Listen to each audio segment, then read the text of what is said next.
Ladies and gentleman, હવે આ ગુજ્જુભાઈ ગિરીશ કુમાર આખા ગુજરાતમાં વર્લ્ડ ફેમસ થઈ ગયા છે અને સાથે સાથે મારું ફેમિલી પણ ફેમસ થઈ ગયું છે.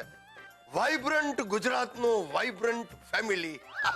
તમે નહીં માનો, માહિતી ખાતાવાળા બચ્ચન સાહેબ પાસે એક નવી જાહેરાત તૈયાર કરાવવાના છે. मैंने दुनिया देखी है मगर ऐसा फैमिली नहीं देखा. आप अपने फैमिली के साथ गुजरात में आइए और देखिए गुज्जू भाई को. गुज्जू भाई गिरीश कुमार, खुशबू गुजरात की. हाय ગિરિયા મને આજે સપનામાં તારી દાદી આવી. ભાઈ, આ દાદીને પણ ધંધો નથી. એને મને કીધું કે હરુ, હવે જીવનના અંતિમ દિવસોમાં આ ગોરખ ધંધા છોડો અને કંઈક સમાજ સેવા કરો. Very good. દાદી બહુ સેન્સિબલ કહેવાય. એ તો હતી જ ને, એટલા માટે દીકરા હું અપક્ષ ઉમેદવાર તરીકે વિધાનસભાની ચૂંટણી લડવાનો છું ને ધારાસભ્ય બનવાનો છું.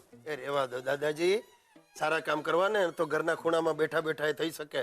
ધારાસભ્ય બનવાની જરૂર નથી. હવે એમ ઘરના ખૂણામાં બેસવાથી આપણો કઈ વટ ન રહે. ધારાસભ્ય બનીએ ને તો આપણો વટ રે દીકરા. વાંદરાઓ આપણા પૂર્વજ કહેવાય. તને ખબર છે, રાજા રામચંદ્રજીએ જયારે લંકા પર ચડાઈ કરી હતી ત્યારે વાંદરાઓ જ એમને ફ્લાય ઓવર બંધી આપેલો. હા, ને એટલે જ એ વિજય થયા હતા. વાંદરા એ વિજયનું પ્રતીક છે. હું 100% જીતવાનો. રેવા દો ને દાદાજી, તમારી ડિપોઝિટ જપ્ત થઈ જશે. દીકરા, બી પોઝિટિવ.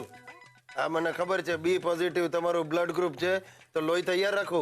હવે આરામખોર, પોઝિટિવ વિચાર કર એમ કહું છું. વાંદરા એ વિકાસનું પ્રતીક છે. આપણે દેશનો વિકાસ કરવો છે દીકરા. વિકાસ વાયા વાંદરા. સમજી ગયો? હવે આ બધી ગુલાટ મારવાનું રહેવા દો ને બાપા. ના, મેં તો ઉમેદવારનું પત્ર ભરી દીધું છે ને મારા બચાવેલા ડિપોઝિટના 1 લાખ રૂપિયા એ પ્રચારમાં લગાડી દીધા દીકરા. તું જોયા કરજે, હું જ જીતવાનો છું. જોયા કર મારા હનુમાન કૂદકા.